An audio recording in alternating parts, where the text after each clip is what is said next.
Kevin taking Erin's hand and looking at it was not a scripted beat. And Jackie's like, yes, we got to do it. Yes, we're going to do it as a one. When Ned comes back and sees her there, like, what are you doing? Hyland knew the very next beat was Brooke behind him. And Kevin wanted to put eye holes in it. And I said, no.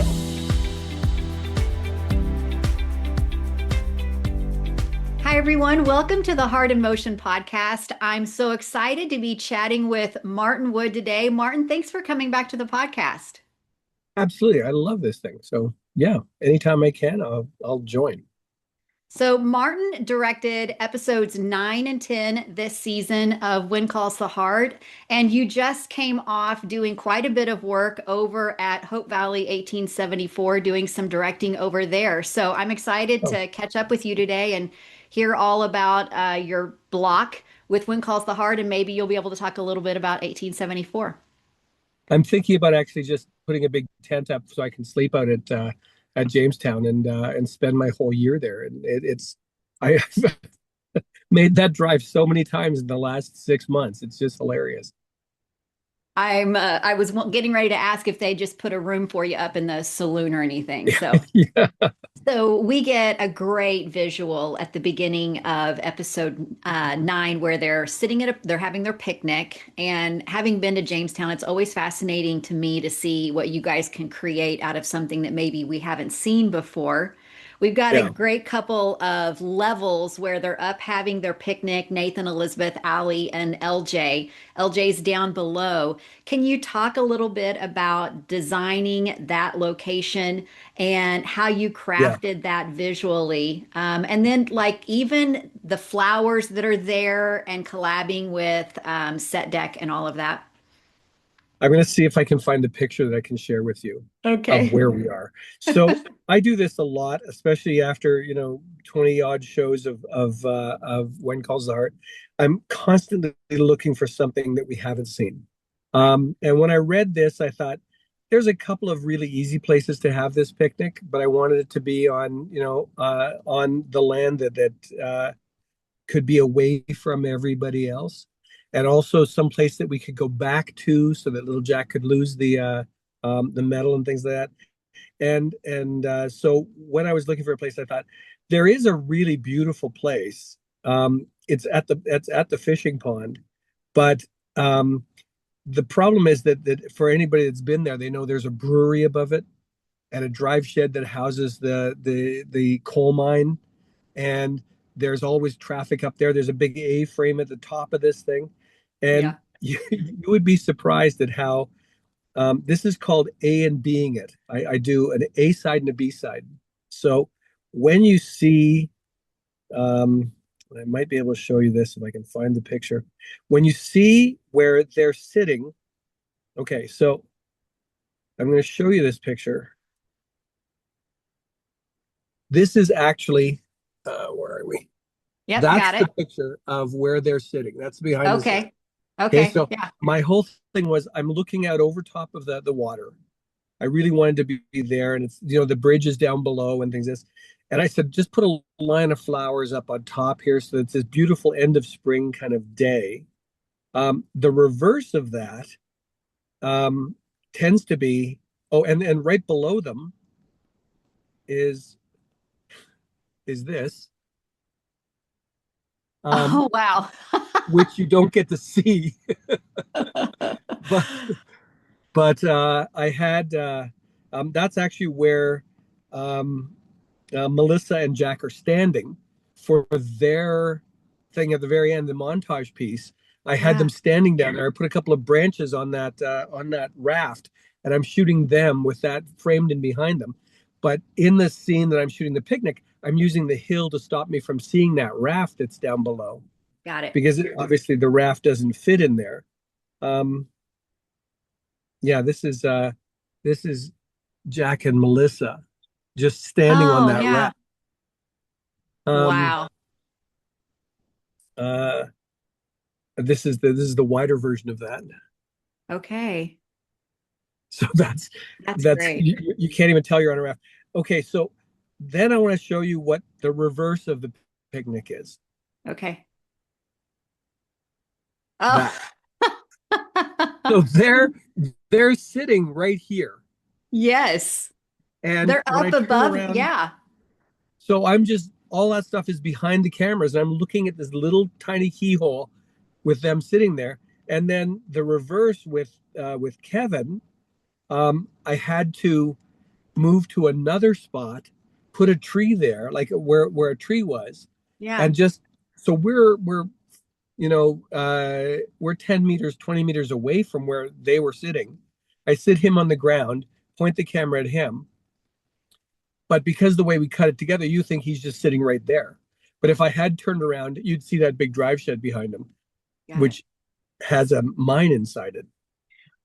So yeah, yeah, it's All of it's it. fun to do those kind of things. It's like a puzzle and trying to figure out how to make it work, right? Yeah, yeah. That's actually the one of the most fun things for me about Hope Valley 1874 is trying to fit these things Yeah. in amongst existing areas that we know. So Yeah. the land has to be familiar enough to us because in 50 years it turns into Hope Valley. True. Yeah. So what we're trying to do is again, you look one way, it's one thing. You look another way, it's the other thing. Because if you did look back this way, you'd see a water tower in a town. So you Yeah. can't look back that way right now. It doesn't exist yet. It Oh, only wow. exists That's in so this true. direction. Yeah. Yeah, So true. yeah. In the episode, we cut to the part where Lucas reaches out to Edie. Joy Gregory had shared initially her regret in having them on the phone. And then the way that it played out and paid off was fantastic. I mean, chemistry going through the phone line. So, how did Mhm. you approach filming those moments? Were the actors actually in the same room? Like, how did you set that up to make all of that happen? So in this case, in many cases, the actors will be there for each other, especially if it's that kind of conversation. Because the way that we were scheduled to do it, I had to have them on separate days. And Okay. so it was really Amanda Alexander, our script supervisor, that's reading off camera. Often when that happens, if it's a male part, I'll read it myself just so I can put the emotion into it that that Chris put in it. But certainly with those two, it was a conversation that Joy and I had where she said, I'm really reticent to do this. And I'm saying, no, no, no, it's going to work out beautifully. It's going to work out really great. It'll be, it really should be this. And what I can do is I can just have this little slight movement in the cameras, having them sort of facing, away. And what is nice about it is you get a conversation when you're on the phone and you're seeing both sides of it. And you can do a split screen with it when they can talk to each other without them actually talking to each other.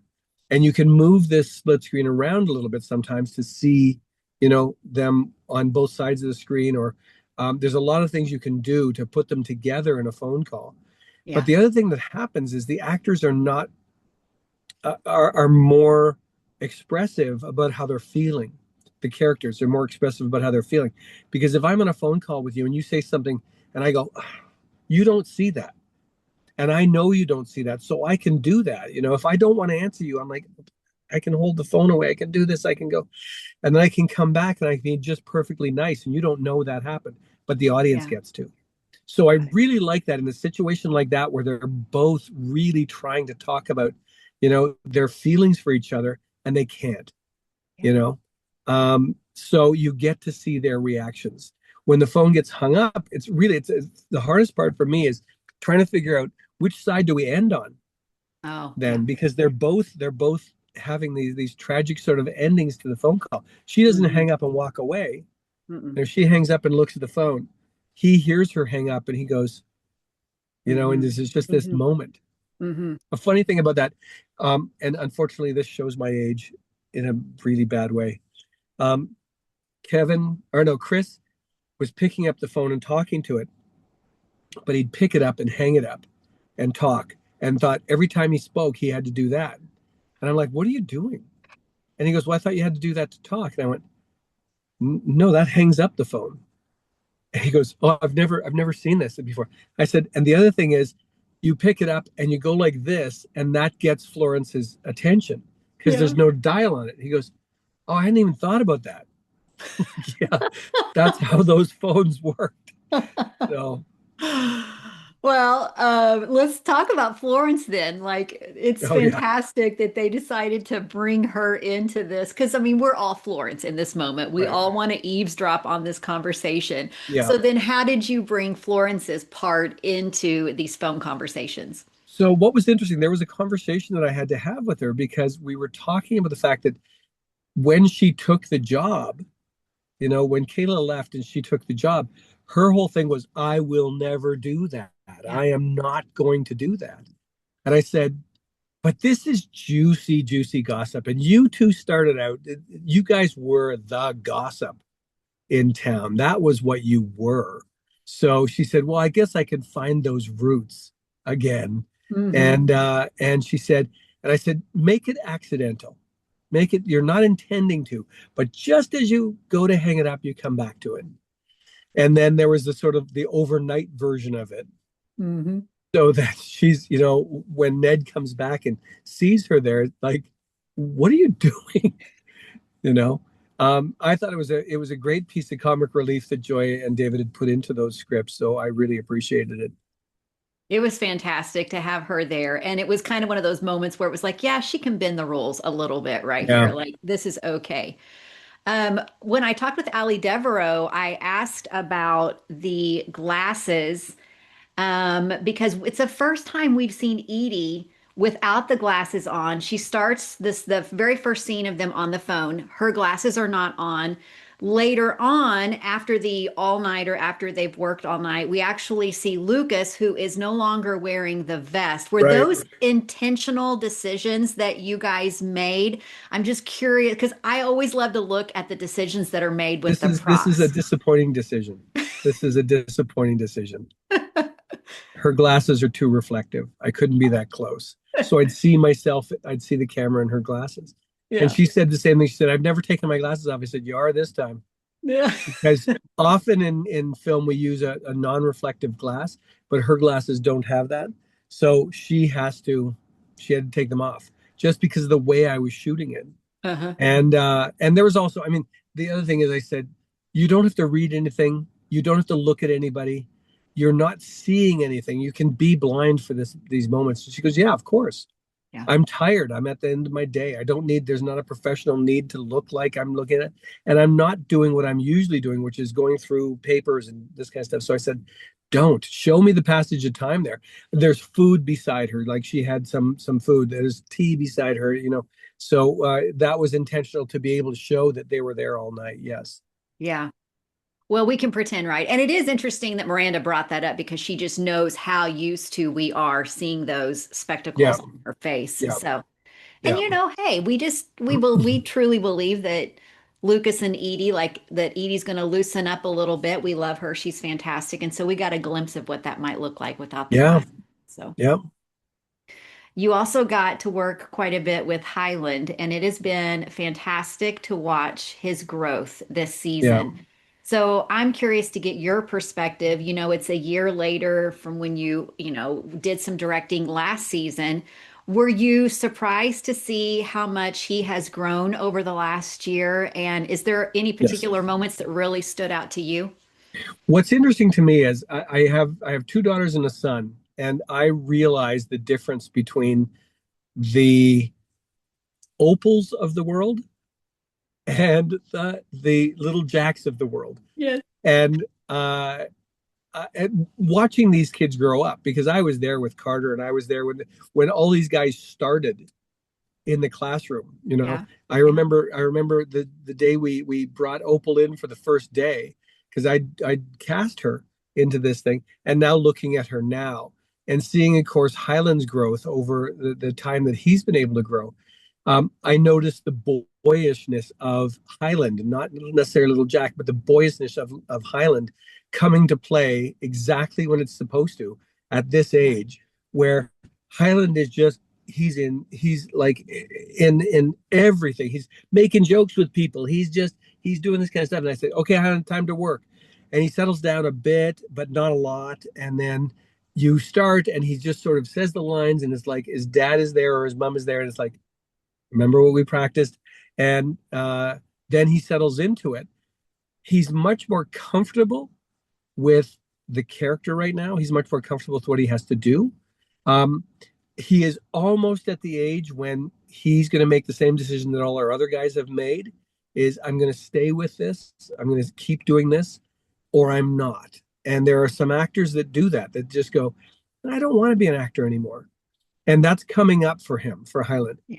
Um, he had a lot of work to do this year. There was a lot of Hyland in this, and some beats were really, really well thought out by him, um, and other ones were manufactured because he wasn't there in the scene. He didn't he understood what it was about, but he didn't get what the reaction needed to be for it. It's like, okay, when this happens, when they read this, like especially that one where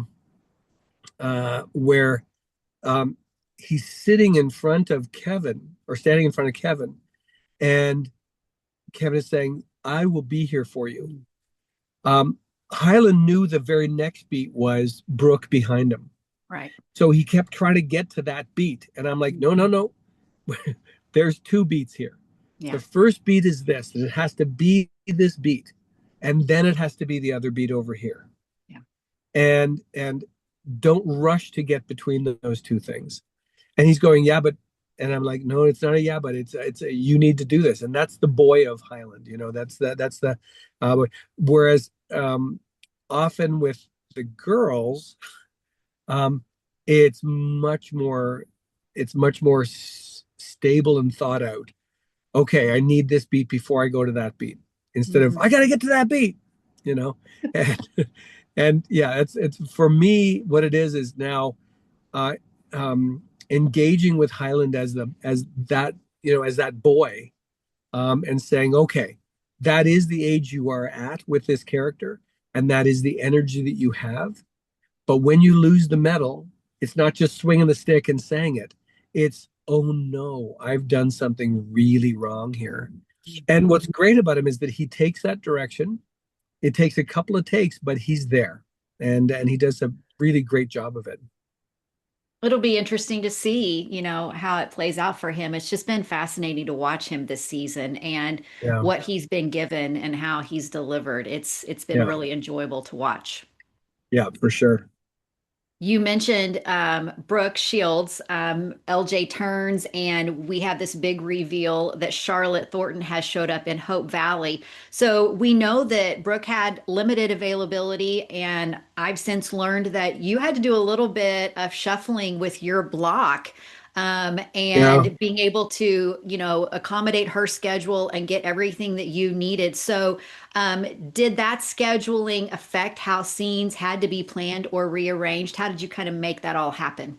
yeah. It was the same thing that happened the year before with Melissa and the train. We had the train built inside the saloon, so I needed to come in well before I'd even started prepping my block and shoot the Melissa and Jack scenes in the train. This time around, it was 5 days with Brooke, so I could shoot everybody's scenes. I think I shared it with Mike, but I shot all the scenes for the other directors as well, for their stuff. She was mostly in my two episodes, so I had to Yeah. do that much earlier. I hadn't started prep yet on the scripts, so I was working off of outlines except for those scenes.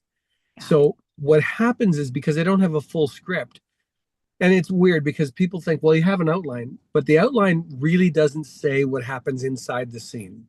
It says this will happen and these people will meet and we're in this location and we go to here and this is sort of what transpires with that. But I don't have a sense of what the dialogue was or what the pace of the scene was or anything like that. So I'm putting scenes together that will fit into that I'll Mm. now have to remap the have to remap the pace of this scene here and the pace of this scene down here so that it will cut into the pace of this scene here. Um, which is sometimes good and sometimes bad. Like I've already set the pace for it, so I don't have a choice, you know. Mm.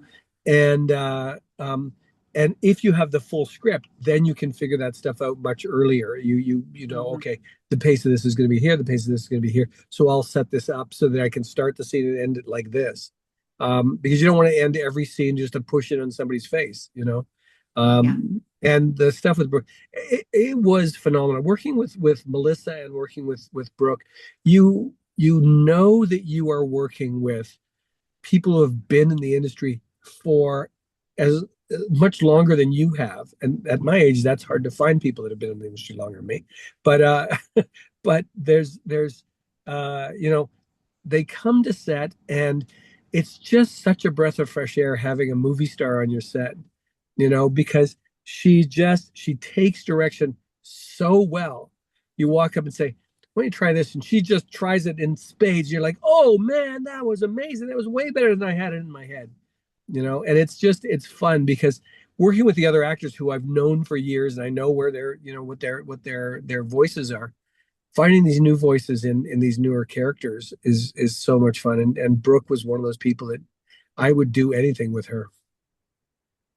So you talked a little bit about coaching LJ through that moment of having that moment with Nathan and then turning and having that moment with Charlotte.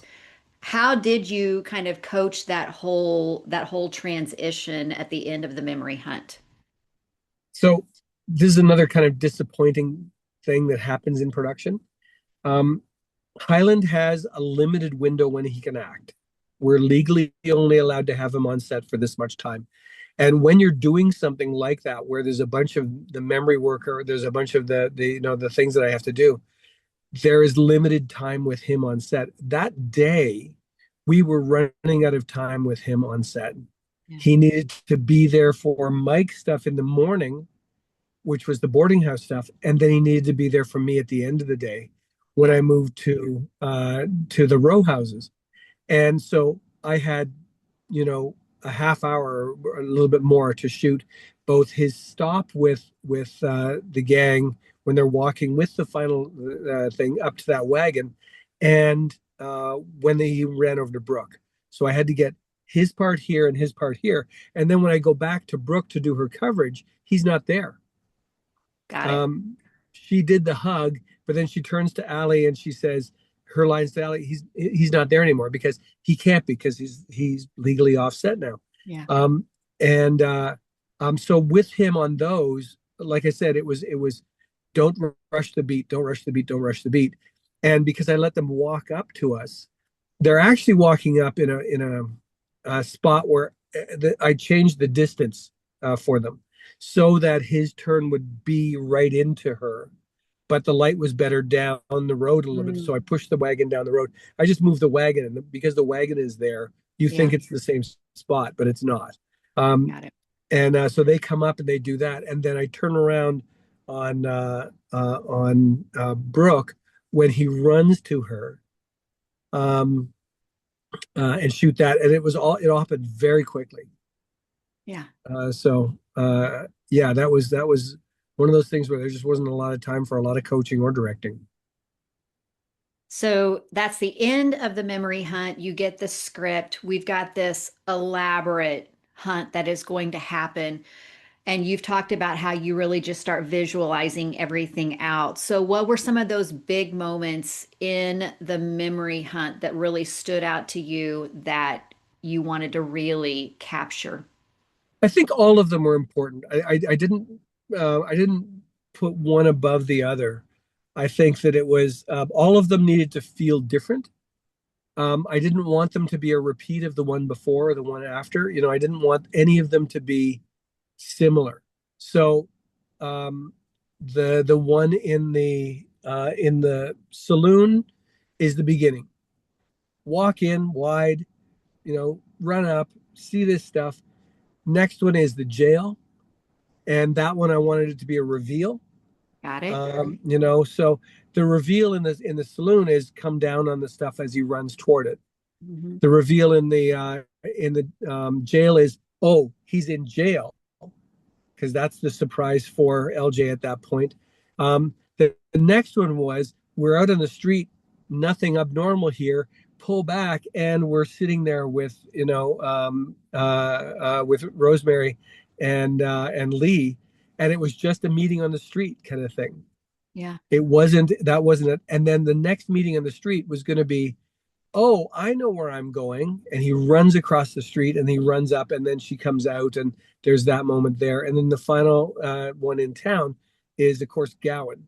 And Yeah. that one was more about talking to Martin Cummins about it. He said, am I going to get to walk away with him? And I said, of course you can. And Yeah. he goes, okay, because I really want this time without everybody there, and they can come and collect afterwards. But I just want a bit of time with him because he's just reconnected with his son, because Gowan is just reconnected with his son, and that is very fresh in his mind. He wanted those kind of that kind of beat with it. So that one feels different than all the other ones, you know. Mm-hmm. The Mm-hmm. final one was the surprise, and again the reveal in that. So each one of them had their own reveals, except kind of the Gowan one. The Gowan one was more of a just meeting and then the walk Yeah. inside that, you know. So is it scripted on that one that it's going to be a conversation where they're walking? Can you talk about that decision? Because that really stood out to me. It's just really powerful for Henry and LJ to kind of have that moment with the rest of them kind of following behind. I just Yeah. really zoned Well, in the on nice thing is, and again, it's a director trick. And when I talk about trick, I'm not talking about something that deceives intentionally. It's a way of getting you to focus on something. So you only see what I choose to show you with the camera. Mhm. So even though they were there the whole time following, it feels like they're not, Mhm. because only on the when they walk towards the camera do you see how close they are to him. And then I focus on LJ and Gowan just walking. They're by themselves, you know. When they Yeah. when he kneels down, they're by themselves until I cut around to the other side, you know. So Yeah. the intention there was to give them their own space, to allow them to have that intimate sort of conversation. It didn't need to be intimate. It still needed, the rest of the group there, because they have to take them on to the last clue. Got it. Episode 10, we start out and Nathan is in a bit of a stakeout mode where Yeah. he is sitting across the street from the mercantile. Uh, how was that moment originally written in the script compared to how you guys decided to kind of play that all out? It was exactly like that in the script, Got it. except for except for the page turning down on the newspaper.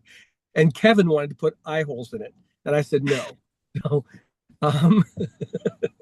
Um, the fold down, and then his biggest problem was, I have to pay for this coffee. I have to do this. And I said, yeah, slam it down. Go. You have a limited window. When she leaves, you have a limited window to get in there. Yeah. Um, and I knew in my head how I wanted him to meet Hrothgar when he went in, and I knew because I know Hrothgar. I knew Hrothgar would make the scene phenomenal, and it was Yeah. his decision to come in and hug him. You know, when he comes inside, and it's just that was Hrothgar. I was 100% Ned going, oh, and the hug, and it just as soon as he did it, everybody burst out laughing. Yeah. So we definitely kept that. Yeah. You know, I Well, think I we was, actually and did it in a rehearsal, and that wasn't necessarily what Hrothgar was intending to do, but he did it in the rehearsal, and it was like, no, that stays. yeah. Well, and I always wonder, because I know you and I've talked about this before, sometimes it's hard to keep a straight face. Were you even able to keep a straight face when you've got Not Hrothgar? me. Yeah. No, I never do. I sit at the back, and if I know I'm in the actor's eye line, I just turn and look at the monitors. But I know my face is not a straight face. Yeah. That's So awesome. There are so many walk and talks in 9 and 10. And yeah. I imagine on this side of it that those maybe take more time, maybe they don't. But can you talk about the decision to put those in? We just get a lot of movement. I really enjoy watching them. But from a technical standpoint, what is that like to choreograph that? And is that something that you really intentionally decided to do in these two episodes? Oh, always, yeah. And partly because A walk and talk tends to be something that needs an engine. You can't just walk and talk. You can't, if it's a commentary on people moving from one place to another, that's a good reason to do it. If it's people in the middle of their day doing something, and this is from to get from here to here in your head. Sometimes the writers will write they're here and then they're here, and the conversation stops here and starts here. And I always say, what did they talk about in the car? What happened between there and there? So I'll put the walk and talk in as that thing. So I'll take an interior scene that's written as an interior scene sometimes and make it an exterior scene to walk and talk with it, rather than, oh, we have to be over here and have this conversation. And I mean, things like obviously the memory thing was the memory game needed to move between Made all these sense. places, and there's a number of different ways I could have done that. Where it's just I could have done transitional time and that kind of stuff. So we were here and then we were here, and then I wanted it to feel like we were following him around, so that you were there with him as he was doing this. Mm-hmm. Um, and so I make all these interstitial sort of scenes that happen with them coming from the direction where they came from. You don't actually have to see them leave from there to get to here, because that's a lot of shoe leather that happens with nothing happening. And we don't want to have that small conversation that we're going to have just before he gets to Henry's Orchard. We don't want to have that conversation as we're leaving the infirmary. So what we do with that is I truncate the time so that you're just catching the end of this conversation as they're walking up, and he's getting another clue. On the on the one that happened between Bill and Kevin as they're coming down the stairs. Sometimes I'll just suggest, guys, this doesn't feel like it needs a lot of coverage. I'm just going to do it as a one-er. And Jackie's like, yes, we got to do it. Yes, we're going to do it as a one-er. It's going to be fantastic. Oh, get a look at. And it's like, he's hysterical when it comes to it's like, Yeah.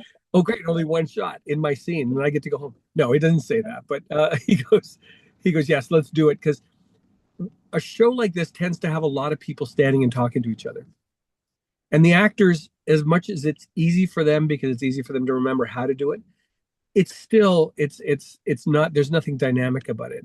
And when you can do people in the world, people living in the world, moving, you know, when somebody is standing in the kitchen and having a conversation, and they're just standing there, you're going, aren't you supposed to be making dinner? It's way easier if they're making dinner. There's a couple of scenes in Elizabeth's kitchen that I keep them going. I keep them moving. In one in particular, just when Erin asks Brooke, or Brooke asks Erin, Erin says to Brooke, I'm going to take little Jack to the graves tomorrow. I can't have Brooke sitting there looking at her, because then you don't get that look that she has when she looks out the window. And you don't want her responding right away. You want the audience to go, she doesn't want to go. So that's a lot of where you block the actor. It's a lot of where you put the actor so they can have that moment.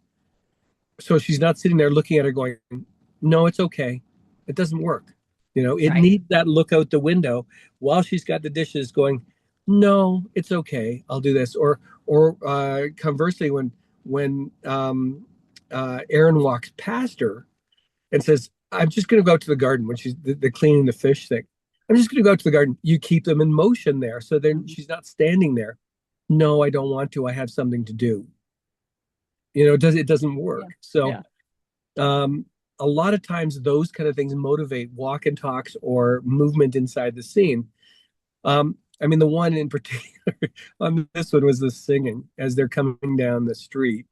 And there's no way to get those two actors to do it straight, or to do it without making fun of it.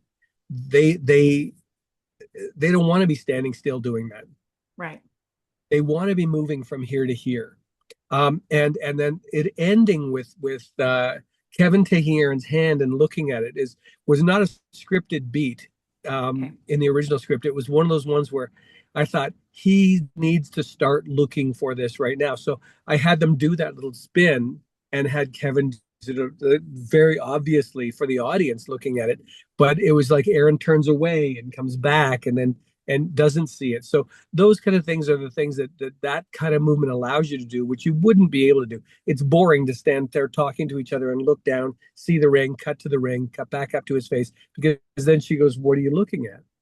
We did get caught in that and I played that version exactly in the kitchen when Kevin takes the note out of his pocket and is ready to write down the thing, and then she notices it and says, "What are you writing there?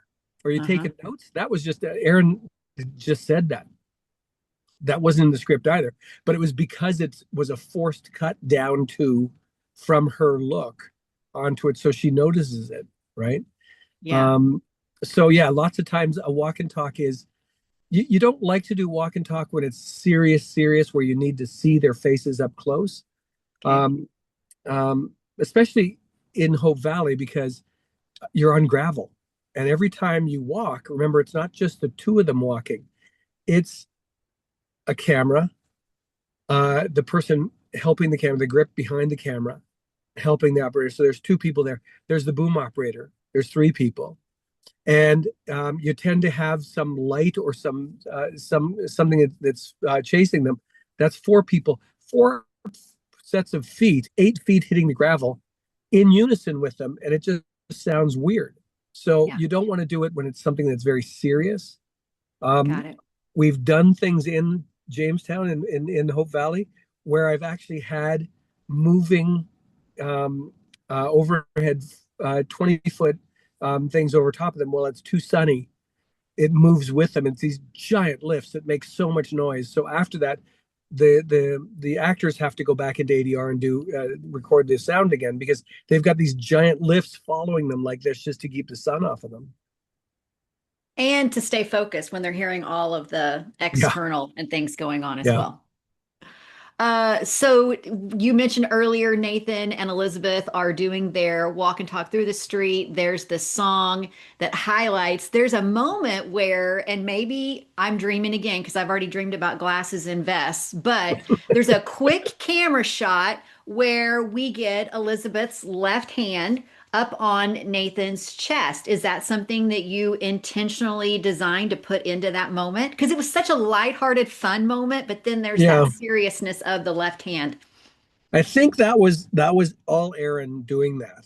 Um, and again, Erin has such a good. She knows Elizabeth so well Yeah, that she knows where she can go with those kind of things. And I yeah, think that was her, and it was like that stays in the movie for sure. yeah, yeah. Yeah. It was a quick little one, but I caught it and I was like, oh, and it Hmm. was good. I mean, just a little subtle, like here's where we're going. So Right. it was a nice little touch. Yeah. Yeah. You also, back in season 12, you got to direct those moments between Rosemary and Nathan and Bill as we're getting ready to have the Danny Yeah. DeMarco moments. And then in these episodes, we kind of get a little bit of that again, where we're echoing back to those moments. You got to direct Bill and Nathan and Georgie last season as well when they were doing their Mountie work. So when you revisit dynamics like that, do you intentionally try to have like callbacks or Yes. mirror any of those A moments? 100%. 100%. And it's mostly because anytime you can put in something that the audience feels, oh, this is how they do this. This is how they do this. And what I'm doing is I'm always commenting on how funny it is that they're doing it the same way, just in different positions. They're in different positions in the now it's Rosemary on the hot seat, or not in the hot seat, but she's in the center of the focus between them. And so as they move forward to the desk, and she's like, "I'll do it," those moments are fun to be able to do callbacks on, just because I know the audience is doing the same thing. That the Hearties have such great memory about those things. I can do it over the span of a number of years too. If I've done something, I know I did it with Lee last year. Um, I had a moment where I literally put the camera in the same spot for him to be able to do something, sitting at his desk, Rosemary over top of him. I thought, oh, that'll be a callback for, something I did 3 years ago or something like that. And it's fun to do that. Yeah, yeah. So this time around, it's not Nathan that they're trying to coach, but now they're Right. trying to coach Rosemary. And so Nathan really has a couple of moments where he's giving a little bit of a dig, like it's not as Yeah. easy as you think it is. So, Yeah. and it's super funny. So, was that dynamic like written into the script, or was there these conscious decisions, like even on Kevin's part or whatever, that were really going to elevate those moments? Yeah, that was Kevin taking that and just doing. I mean, the words are written in there, so yes, that was there. But Kevin decides how far he's going to go with it, and he found a really nice level for it. I thought in that. It was so funny and loved seeing that, watching Nathan's progress and his progression over the last several years, who starts out very, stoic and just kind of like here, but to see that Kevin is able to kind of bring some of his own comedy into the role of Nathan now has been really fun for us to watch. So we always like little moments like that. Yeah, yeah. I think the Uh, funniest thing he did was have a mustache, but that's just me. So You and I joked last year that sometimes something that you like to do is leave the camera rolling. I know you mentioned last year that when you were doing those moments in the sheets that you kind of left the camera rolling. Did you have an opportunity in these two episodes to do that? not so much in this one. Not anything that was really memorable. I think there was a beat um it's often I'll do it specifically to Erin when she's ended something the way she wants to end it, and I don't say cut, and then she does something right afterwards because it's just she knows, come on, that was a cut point. That was your button. That was where you want to be. And then I just leave her hanging there. An inexorably long time, I leave Yeah, her hanging there. And yeah. she inevitably does something hysterical. So but no, nothing that was intentional in this time around that I found on that. Is there a moment in these episodes that, really changed because of something that the actor brought into the scene that you didn't originally plan? Because I know you're so good at collaborating with the actors and what they already know about their own characters. I would definitely say that the Hrothgar moment of the hug was different than what I imagined it would be. Hmm. So, yeah, it was that was definitely one of those moments where because he did that, then I did it for sure. Another one was Brooke coming over and reading. I had that blocked differently in my head. Um, and and that was one where I had said sort of, okay, we're gonna, we'll go with what you've got in your mind about this. Um, Taking Allie over to and getting her away so that she could look at the book to begin with, or show the book off to Brooke. That was another one that we did. Um, so those kind of things, yeah, those are the ones that I think about right now. But often they happen. It's just organic part of the blocking that I'm not thinking about. But nothing this year that was really standout like that, other than the Hrothgar hugging him at that moment. When you first get a script, and even two in this case with a block, which you were gifted with two amazing scripts with episode 9 and 10, what stands out to you as a director as far as what you need to really focus on first when it comes to those big preparation challenges? I mean, there's two different parts to that. One is the production challenges, and the other one is the story challenges, and they are very separate things because the story has to remain the story no matter what the production challenges are. Right. And what you try and do as a director is you try and concentrate first on story because the audience never sees the production challenges. They only see what you present to them, which is going to be the story. So my job as a director is to keep it as seamless as possible and to give that story, to give what was in the writer's head and what was in the producer's heads as some life. And those are the production challenges that come along with it. So whenever I read a script, my process has always been the same. And um, I tend to visualize the script as I'm reading it. Mhm. So as I'm reading, I'm seeing scenes, especially if I know the locations like I do with When Calls. I know most of the locations. If I don't know them, I sort of invent a fictitious one that I can have. So, and it's weird because a lot of directors don't do this. They don't see it when they first read through it, and they need to spend the time doing it. But I've been doing this long enough and have had to do the process enough that I can't not do that. And Yeah. quite honestly, it's weird because if somebody comes out of a door and goes to the left in my first read, that tends to be what you see on camera when you when you're watching it. It takes a bit to change that in my head because that's how I see it to begin with. And often I've had writers say, "No, no, I saw them driving from the left to the right," and I went, "No, they're driving from the right to the left in my head." And I don't know why, but I trust that process. Yeah. So that's the first thing that happens is look at the story, and because I'm doing the visual at the same time, if there's something in the visual that I can't think of, that becomes a production problem. When you sit and you sit with the story for a while, you're always looking for those things that are out of the ordinary. You're also looking for the big events that you have to do that are going to take production time and going to take, you know, time away from being able to just concentrate on the little beats that you have to concentrate on. There's a lot in a show uh, take I know we're going to talk about the graveyard scene later on. The graveyard scene was one of those scenes that stood out to me because it's a location we don't often use, and it's also a location that I have to be very sensitive about how I shoot it. I don't want to do the exact same thing that Peter did or that Mike did or you know that Elise may have done. So I'm going to look at all those things from them and figure out how I'm going to shoot, you know, Jack's gravestone and things like that. There's a hysterical thing that I'm going to tell you later on when we get to Okay. that. But I have to think about that, and I also have to think about the fact that Brooke and Kevin are going to be there, and what my initial read on it sort of put in. So anything that's out of the ordinary is what I concentrate on then. So that's the first process I do when I get a script. That just I go through all of those weird little things that directors have to go through.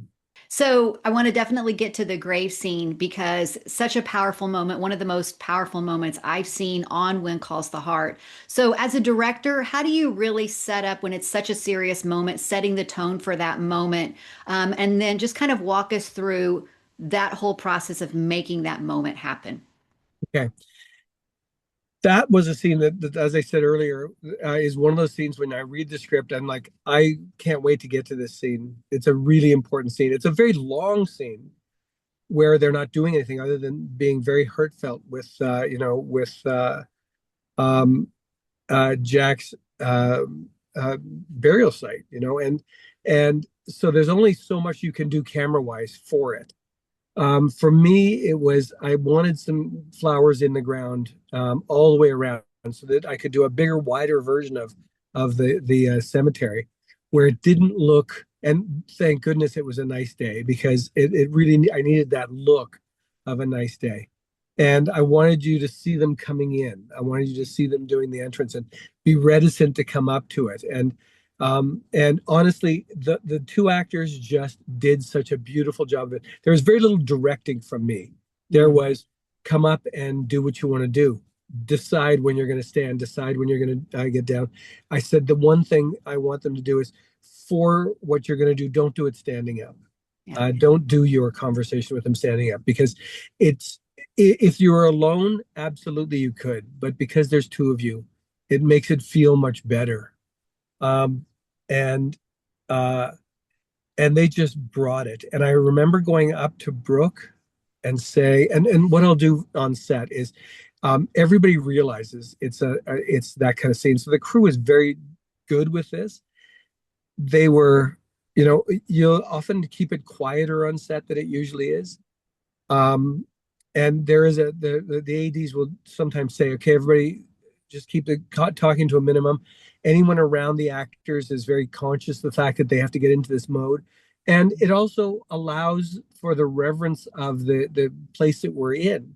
It's funny when you're in it when you do graveyard scenes.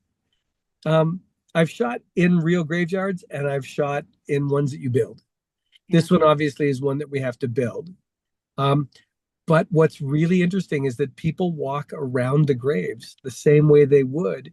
Like people don't step right straight in front of a grave instead of Yeah. a tombstone marker or anything like that. They will walk around them the way that they do in a real graveyard. And I like to see that. I like to see because that's the reverence they need to bring to the scene. So In this one in particular, everybody knew, and there were tears in the eyes of the camera operators. I'm not making this up. When you have a good scene like this, everybody is engaged in it.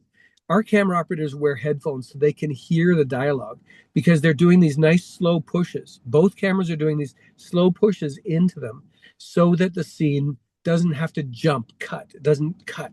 It just pushes and just allows you to see, you know. There's no reason to do any cutting inside of something like that. You let it breathe. You let them breathe inside, and they're the ones that set the internal speed of it. So um, that's how we set that up. Now, on the last take, I have the two cameras recorded to show you what happened. And I think I'm going to show this to you because it's hysterical. And I wish I had the audio for this so I could play it for you because Brooke has just finished, literally just finished talking, and she's getting up. I'm just going to let this play for you so you can see it. So that's the two camera angles right there. Yeah. Oh, yeah. And she's just about to get up. Watch the tombstone. It fell over. And this is what Kevin does. Watch what Kevin does. They're both killing themselves, and Kevin does this. He's like, I'm free. I'm free. He starts dancing. I don't have to ask permission from anybody. That's one of the behind the scenes kind of things you don't normally get. It's like he got his blessing. It's like he got the signal that it's Give all us a good, sign. right? Give us a sign. Oh And the my tombstone goodness. falls over. Oh, what a gem. That's awesome. Thank you so much for sharing that. That's Yeah. hysterical. Well, good that you had got the moment before that happened, right? Yes. Oh, we got it 10 times over. So yeah. Oh my goodness. Well, Yeah. Martin, you just came off of directing a few episodes, Hope Valley 1874. Tell us a little bit about what you're excited about for us to see as we get ready for Hope Valley 1874 this weekend. I have to tell you, I've been doing this a very long time, and there's things that you get very excited about doing, and things that you're like, okay, I'm gonna go to do this show, but it's not really something I mean, there's certain movies that I have to do or something like this where you just go, I'm not engaged in this the same way. When I started into Hope Valley, Mike Roll was doing the first two episodes, and I followed him around because I wanted to get a sense of what he was doing with it, and I got very excited about this. And I did episodes 3 and 4, and then 7 and 8, and and this show is going to, without, I mean, without exaggerating, this show is something that is very necessary right now to see. It is a dynamic that you will be very familiar with from When Calls. You'll know this, the place, but you don't know this history. And this history is spectacular. It's Yeah. done so well, and it's written so well. What we put into it production wise, it's big. It's horses, it's carriages, it's tents, it's prospectors, it's ranchers, it's all of the stuff that went into creating, the area around Coal Valley and Hope Valley and things like this. And an amazing historical start to what becomes our When Calls the Heart. And I think that I really do. I appreciate what Hallmark has done with it. I appreciate what MPCA with Brad Cravoy and his group have done with it. And I appreciate what Alfonso Moreno, who wrote it, has done with it, and just gave it to us to say, make this world. And when you're world building with it's not a blueprint. You already know what it's going to look like. And so you have to start the take it back in your head. And our production designer, Tony DeVegny, um, I sort of walked him through where these things are and what the origins of them are. I said, okay, so we start this foundation of this here. We start the foundation of this here and make it so that eventually, you know, in 50 years, you have seen Hope Valley become Hope Valley, Mm-hmm. you know? Yeah. And I think that's one of the things that I like the most about it. Because when you start into a new show, it's like, oh, this is an interesting world. But in this one in particular, for the Hearties, and for any of the fans of the show, that I mean, all of them are Hearties. I didn't mean that fans of the show are not the Hearties, but I'm saying that for people who have seen the show a lot, there are things that you go, I recognize this. I recognize this. And there's also going to be things where it's like, I've never seen this. Yeah. How is it possible to have an area of the land that we've never seen? Well, because it's a Mm-hmm. very big territory. And we're not only in the town, we're outside of the town. We're over near the river that we've never seen. We're over near the ranch that we've never seen. We're in all these places that are just they have the same geography, but 50 years ago. So Yeah. it's so much fun. I finished on Friday, this past Friday, I finished the last episode. And in the last scene, we finished it and everybody was like, oh, can we do more? Because it was like, and I'm not kidding. There's lots Yeah. of times when you cannot, you can't see for the dust of people running away from a show at the end of it. In this one, everybody stood around. We stopped in the blacksmith shop and we were like, oh, that's all we get to do this time around. And it was one that and the crew has said, we will be back. We will be Mm-hmm. back, because we like this show a lot. And they were working from December, the middle of December is when Mike started shooting the pilot for it. And it was atmospheric river after atmospheric river and just mud and snow. And we had everything. We had, on the last day, I had hail that I had to stop for because it didn't fit anything else. We're all standing in the hail going, okay, it better stop soon. you know? So, yeah, shooting in the winter, but it's a different look, but it looks familiar, which I love. Well, and I can say I've seen episode one, and I immediately started as a Hardy trying to, okay, where is this? And trying to piece it together, which is just so much fun. Loved the episode. So excited to see the rest of the season. So I'm glad that you got to talk about that briefly. So thanks for Yeah. sharing that. Yeah, we'll come back next time and talk about all the four of those episodes. That would be So, fantastic. Well, yeah. Martin, thanks so much for giving your director perspective on the block that you did on When Calls the Heart this season. Always like to get that behind the scenes take and just celebrate the work that you do, the whole cast and the crew coming together. It's always fun for us to see those behind the scenes and hear about them. So thanks so much for joining me. Always, always. Thanks so much for doing this. It's fun to do. All right. All right. Well, bye bye. Okay, thanks.